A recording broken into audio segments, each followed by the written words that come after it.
आपको दिखा रहे थे दरभंगा डीएमसीएच की इमरजेंसी से लेकर के आउटडोर से लेकर के और जो आपातकालीन जो सर्जरी कक्ष है वहाँ तक की।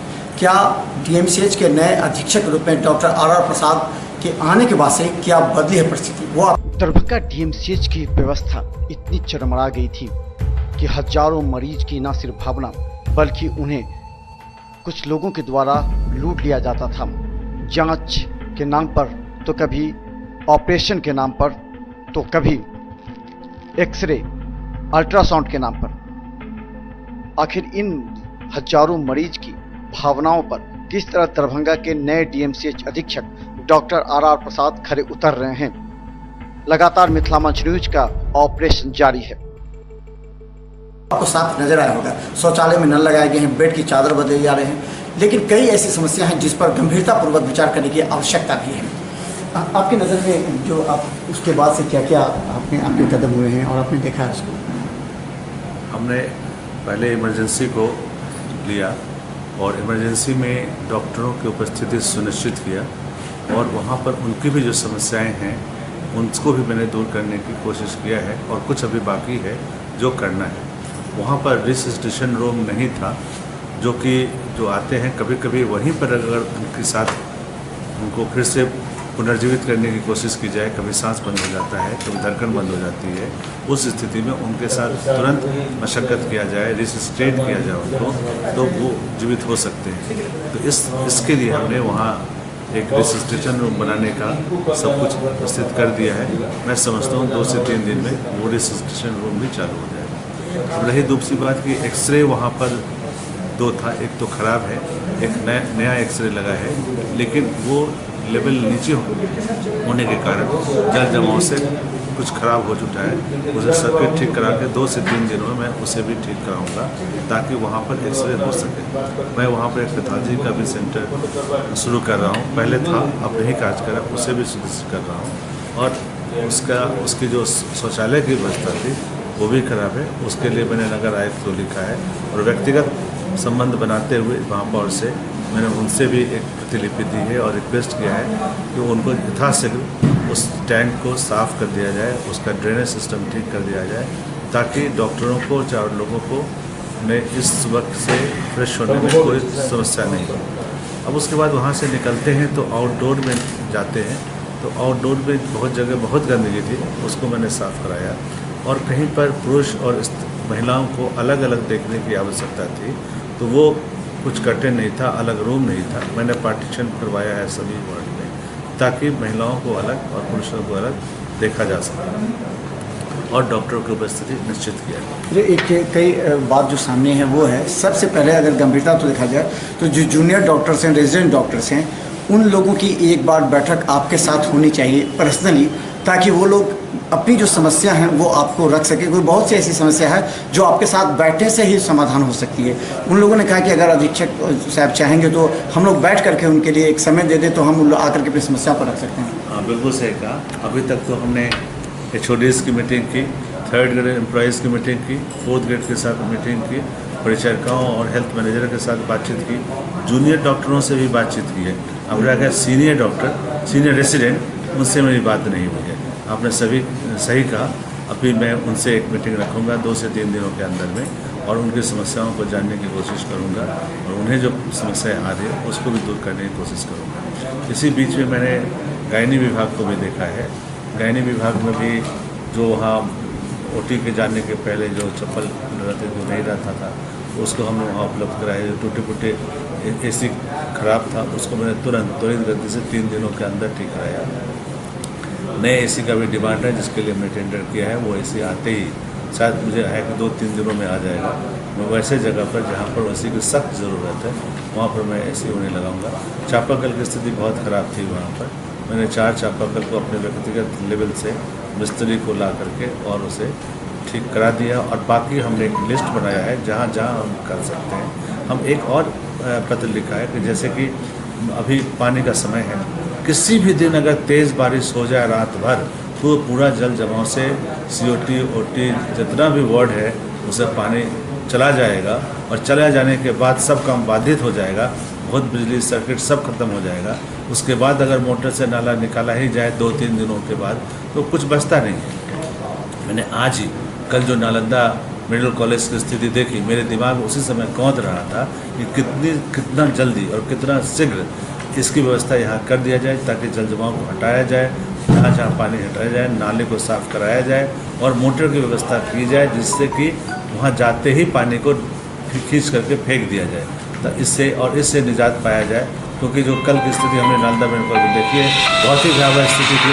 भगवान न करे वो स्थिति हो, लेकिन ये नेचर की भी क्रूरता होती है, उससे भी कोई भाग नहीं सकता है। लेकिन उससे लड़ने का, जूझने का हमने सफल किया है, उसको हमने जूझने का संकल्प लिया है। और मैं सोचता हूँ कि इसके लिए मैं आज ही चिट्ठी तैयार कराई है और व्यक्तिगत लेवल से भी मैं उनको फॉलो करूँगा, ताकि जल्द से जल्द इस जल जमाव को भी दूर किया जा सके। मैंने 4th गेट के साथ भी बातचीत की थी, उनके भी रहने का स्थान जर्जर है, उन्हें भी शौचालय का समस्या है, पेयजल की समस्या है।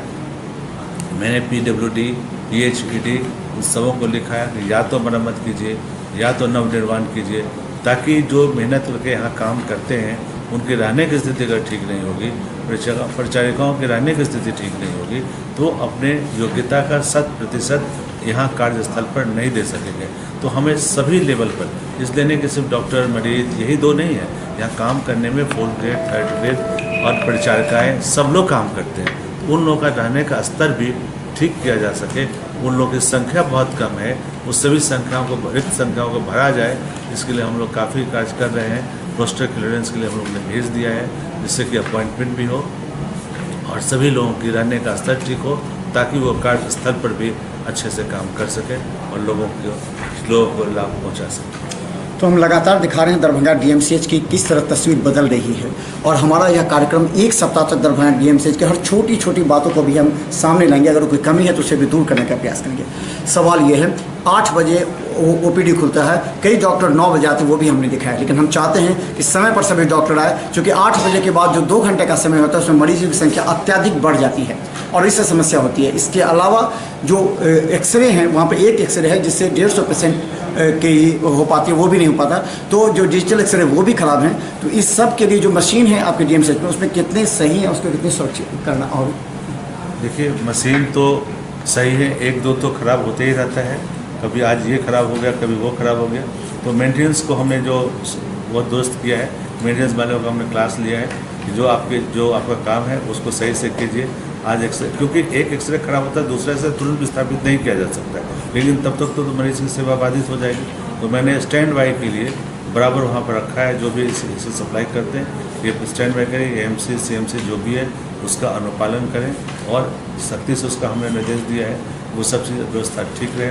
अभी एक और समस्या भी आ गई है, अभी हम कहना चाहेंगे, बैठी हुई है यहाँ से जिन लोगों का भेजना था TDS, उसमें हमारे कुछ वकील भी शिथिलता कर रहे हैं, उन्हें बार बार रिमाइंडर दिया जा रहा है, वो नहीं आकर के काम कर रहे हैं और जिससे कि उन लोग को नहीं मिल रहा है। ये अलग बात है कि 31 जुलाई तक डेट था, अब 31 अगस्त हो गया, अलग बात है, लेकिन समय पर अगर काम नहीं होता है कोई भी काम, तो justice delayed is justice denied, वो उनका काम नहीं हुआ एक तरह से। तो इसके लिए भी हम लोगों ने गंभीरता से लिया है और उनको मैं निर्देश दूंगा कि वो अपना काम समय पर करें और जो इधर उधर की बात है, किसी और उद्देश्य से अगर करते हो तो उस उद्देश्य को, वो लोग 500 रुपये मांगते हैं कि 500 रुपये जेल से, मैंने कह दिया, उसी बात को हमने कह दिया है कि कोई जो घर पर जाते हैं उनका हो जाता है। तो मैं, अगर वो अपने को सुधार लें तो ठीक है, अगर नहीं सुधारते हैं तो मैं आगे आने वित्तीय वर्ष में मैं उन्हें यहाँ से हटा। तो हमारे साथ डॉक्टर RR प्रसाद DMCH के नए अधीक्षक, जिनके कंधों पर जिम्मेवारी है, और हमने कहा कांटों का ताज था जिस समय, और कई तरह की समस्या थी। आपने देखा किस तरह OPD गंदा था पहले, अभी साफ सफाई है, शौचालय में नल लगाए गए हैं। इसके अलावा जो कई तरह की समस्याएं हैं, वो अब 2 बातें हैं जिस पर गंभीरतापूर्वक बात करनी। एक तो मरीज और इमरजेंसी पेशेंट जो आते हैं इस रास्ते से, ऑटो वाले पूरे रास्ते को जाम करें, इस पर बात हो रही थी कि ऑटो और हमने बात की थी PWD इंस्टीट्यूट इंजीनियर से, वो नाप करके यहाँ से ले गए हैं। 2 जगह पर अभी तुरंत रुक जाएगा, एक छौनाका के पास से जहाँ तक हमारे एरिया है, और दूसरा कर्पूरी चौक में लेडीज हॉस्टल के आगे। तो वो हमने उनको कहा, रिमाइंडर भी दिया, उन्होंने कहा कि अभी तक कोई हमको रिमाइंडर नहीं देता था। हमने कहा कि हम रिमाइंडर देंगे, फिर रिमाइंडर देंगे, तो बोले कि देखिए वो स्टील का बनना है, उसमें 5-7 दिन का समय लगेगा, तो 7-8 दिनों में लगता है कि वो भी बड़ा शुरू हो जाएगा बैरियर का।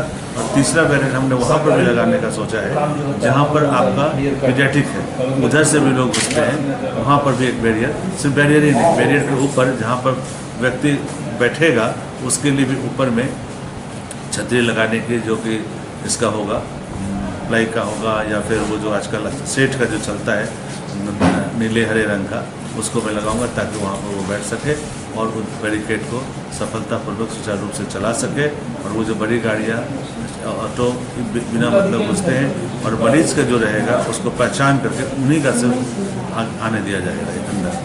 जब पुलिस पिकेट की भी बात थी वहाँ पर सुरक्षा की, हाँ, हमने पुलिस पिकेट की भी बात की थी और पुलिस पिकेट रहेंगे वहाँ पर। ऐसा भी लगता है कि पुलिस पिकेट तो सर करा देते हैं, यहाँ के लोग बोलते हैं जो हमारे परिसर के पुलिस पिकेट के लोग बैठाते हैं वो भी देख करके बैठा रहता है। तो मैंने उसका सख्ती से भी मैं एसपी से बात कर रहा हूँ कि वो सख्ती से पिकेट रहे, वो अपना काम करें, ये नहीं कि एक बार घूम जाए और फिर बैठ जाए, जो जैसा चल रहा था नहीं, जो जिस पर्पस के लिए रखा गया वो पर्पस हमारा ठीक हो और वो वहाँ पर सुरक्षा भी गारंटेड हो और सब जगह जो वो डॉक्टर और मरीजों के बीच हो या डॉक्टर के परिजनों के बीच हो या मरीज के परिजनों के साथ हो, पूरी सुरक्षा उनकी भी होगी, मेरी सुरक्षा है, लेकिन उनको भी देखना है कि वो लोग सुरक्षा कर्मी अपना काम सही से कर रहे हैं और जहाँ पर कहीं चूक है तो आप उस चूक को दूर करें और अपने काम को सामान्य रूप से देखें।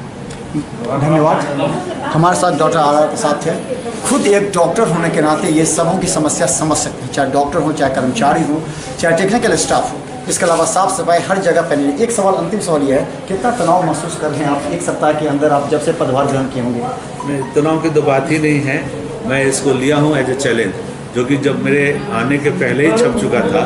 ये कांटों भरा ताज है, किसी ने कहा कि कालिख की कोठरी है, इसमें से बेदाग निकलना बहुत मुश्किल है और हम इसको चुनौतीपूर्वक लिए हैं और हम दिखेगा 3 महीनों के बाद इस चुनौती को मैंने कैसे स्वीकार किया है और फिर उसके आगे हम क्या कर रहे हैं और उसके आगे मेरे बहुत सारा विजन जब मैं यहाँ नहीं था तब भी मेरे मन में आता था कि किस तरह से इस अस्पताल को हम फिर से बना सके अच्छी तरह से, ताकि जो हमारे इस सबसे पुराना, एक तरह से कह लीजिए वन ऑफ द पुराना भी कह सकते हैं, जो अस्पताल जिसकी गरिमा थी, जो पूरे उत्तर बिहार और इसको सिंचित करता था, उसकी गरिमा लुप्त होती जा रही थी, उसको मैं फिर से बहाल करने की कोशिश करूंगा और उसको उसी जगह पर फिर से काबिज करूंगा जिसका यह दरभंगा मेडिकल कॉलेज अस्पताल हकदार है। धन्यवाद।